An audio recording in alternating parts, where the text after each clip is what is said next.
ಇದು ನೆಮಟೋಡು, ಇದು ಕೂಡ ವಿಲ್ಟಿಗೆ ಕಾರಣ ಅಂತ ಹೇಳಿ. ನೆಮಟೋಡ್ ಬಗ್ಗೆ ಒಂದು 2-3 ಇನ್ಫಾರ್ಮೇಶನ್. ಯಾವ ಮಣ್ಣು ಜಿಗುಟಿದೆ, ಯಾವ ಮಣ್ಣು ಬ್ಲ್ಯಾಕ್ ಟೈಪ್ ಇದೆ, ಅದು ಹೆವಿ ಇದೆ ಸಾಯಿಲು, ಅಲ್ಲಿ ನೆಮಟೋಡ್ ಬರಲ್ಲ. ಯಾವ ಮಣ್ಣು ಲೈಟ್ ಸಾಯಿಲ್ಸ್, ಉಸುಗು ಮಿಶ್ರಿತ ಮಣ್ಣಿದ್ರೆ ಅಲ್ಲಿ ನೆಮಟೋಡ್ ಎಕ್ಸ್ಪೆಕ್ಟೆಡ್ ಬಂದೇ ಬರ್ತಂತ ತಿಳ್ಕೊಳ್ರಿ. 2 ವಸ್ತುಗಳನ್ನ ನೀವು ರೆಗ್ಯುಲರ್ ಉಪಯೋಗ ಮಾಡಿದ್ರೆ ನೆಮಟೋಡ್ ಪ್ರಾಬ್ಲಮ್ಮು ಕಡಿಮೆ ಆಗುತ್ತೆ.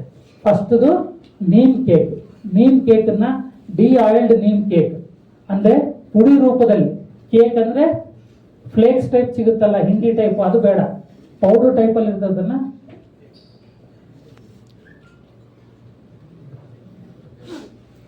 ಯಾಕೆ ಪೌಡರ್ ಬೇಕು, ಯಾಕೆ ಫ್ಲೇಕ್ಸ್ ಬೇಡ ಅಂತಂದ್ರೆ, ಪೌಡರ್ ಫಾರ್ಮುಲೇಷನ್ ಅಂದರೆ it is completely deoiled neem cake. ಅದರಲ್ಲಿರ್ತಕ್ಕಂಥ ಎಣ್ಣೆ ಅಂಶವನ್ನು ಸಂಪೂರ್ಣವಾಗಿ ತೆಗೆದಿರ್ತಾರೆ. ಎಣ್ಣೆ ಇದ್ರೆ ಏನಾಗುತ್ತಪ್ಪ ಅಂದರೆ ನೀವು ಇರಿಗೇಷನ್ ಮಾಯ್ಶ್ಚರ್ ಜೊತೆ ಆಯಿಲ್ ಮಿಕ್ಸ್ ಆಗಿ ಇಟ್ ಕ್ರಿಯೇಟ್ ರ್ಯಾನ್ಸಿಡಿಟಿ ಅಂತೀವಿ. ರ್ಯಾನ್ಸಿಡಿಟಿ ಅಂದರೆ ಗ್ರೀಸ್ ಥರ ಆಗುತ್ತೆ. ಅದು ರೂಟ್ ಆಕ್ಟಿವಿಟಿ ಮೇಲೆ, ಬೇರಿನ ಕಾರ್ಯಕ್ಷಮತೆ ಮೇಲೆ ಎಫೆಕ್ಟ್ ಆಗೋದ್ರಿಂದ ನೀವು ಫ್ಲೇಕ್ಸ್ ಅಂದರೆ ಕಣ್ಣೆ ಇರೋಂಥದ್ದನ್ನು ಬೇಡ, ಪೌಡರ್ ಫಾರ್ಮುಲೇಷನ್ ಇರ್ತಕ್ಕಂಥ ನೀಮನ್ನ ಉಪಯೋಗ ಮಾಡಬೇಕು. 2ನೇದು ಪ್ಯಾಸಿಲೋಮೈಸಿಸ್ ಲಿಲಾಸಿನಸ್ ಅಂತ ಬಯೋ ಕಂಟ್ರೋಲ್ ಏಜೆಂಟು ತಿಪ್ಪೆ ಗೊಬ್ಬರ ಜೊತೆ ಮಿಕ್ಸ್ ಮಾಡಿ ಹಾಕಿದರೆ ಎಫೆಕ್ಟಿವ್ ಆಗಿ ಕಂಟ್ರೋಲ್ ಆಗುತ್ತೆ. ಅದು ಬಿಟ್ಟರೆ ವೇಲಮ್ ಪ್ರೈಮು ಅಥವಾ ನಿಮಿಡ್ಸು ಅಂತೆಲ್ಲ ಮಾರ್ಕೆಟಲ್ಲಿ ಇದ್ದಾವೆ, ಅವುಗಳನ್ನು ಕೂಡ ನೀವು ಅಪ್ಲಿಕೇಶನ್ ಮಾಡ್ಬೋದು. ಬಟ್ ಅವಕ್ಕಿಂತ ಅವ್ರ ಜೊತೆಗೆ ಇವನ್ನೂ ಮಾಡೋದ್ರಿಂದ, ಬಯೋ ಕಂಟ್ರೋಲ್ ಏಜೆಂಟ್ ಮಾಡೋದ್ರಿಂದ your field can be protected by nematode infestation.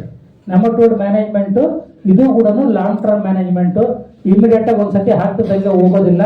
Every 6 months ಒಂದ್ಸತಿ FOM ಯಾವಾಗ ಹಾಕ್ತಿರೋ ಅವಾಗ ಎಲ್ಲ ಟೈಮಲ್ಲೂ ಪ್ಯಾಸಿಲೋಮೈಸಿಸ್ನ ನಾನು ಅವಾಗಲೇ ಹೇಳಿದ್ನಲ್ಲ, ಟ್ರೈಕೋಡರ್ಮ ಯಾವ ಥರ ಎಂರಿಚ್ಮೆಂಟ್ ಮಾಡ್ಬೇಕಂತ, ಅದೇ ಪ್ರೊಸೀಜರ್ ಫಾಲೋ ಮಾಡೋ ಮೂಲಕ ಪ್ಯಾಸಿಲೋಮೈಸಿಸ್ನ ಸಾಯಿಲ್ಗೆ ಹಾಕೋದು ಭಾಳ ಇಂಪಾರ್ಟೆಂಟು. ನೆಮಟೋಡ್ ಮ್ಯಾನೇಜ್ಮೆಂಟು, ನೆಮಟೋಡು ಎಲ್ಲೋ ಹಿಂಗೂ ಪ್ಲಾಂಟು, ವಿಲ್ಟ್ ಎಲ್ಲ ಹಿಂಗೂ ಡಿಫ್ರೆನ್ಸ್ ನೋಡ್ಕೊಳ್ರಿ.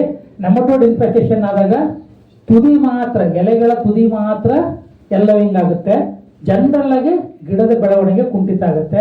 ಬಟ್ ವಿಲ್ಟ್ ಆದಾಗ ಕಂಪ್ಲೀಟ್ ಎಲ್ಲೋ ಹಿಂಗ್ ಆಗುತ್ತೆ ಸ್ಟೆಮ್. ಇದು ನೋಡ್ರಿ, ಈ ಎಲ್ಲೋ ಹಿಂಗು ಇದ್ರ ಎಲ್ಲೋ ಹಿಂಗ್ ಕಂಪ್ಲೀಟ್ ಆಗಿ ಎಲ್ಲೋ ಹಿಂಗ್ ಆಗುತ್ತೆ. ಇದರಲ್ಲಿ ಈ ನೆಮಟೋಡ್ ಇನ್ಫೆಸ್ಟೇಷನ್ ಇದ್ರೆ ಜಸ್ಟ್ ತುದಿಗಳು ಮಾತ್ರ ಹೆಚ್ಚಾಗಿ, ಕೆಳಗಿನ ಎಲೆಗಳಾಗಿರ್ಬೋದು, ಮೇಲಿನ ಎಲೆಗಳು, ತುದಿಗಳು ಮಾತ್ರ ಈ ತರ ಬೇರೆ ಮೇಲೆ ನೋಡಿದಾಗ ಗಂಟು ತರ ಕಾಣುತ್ತೆ.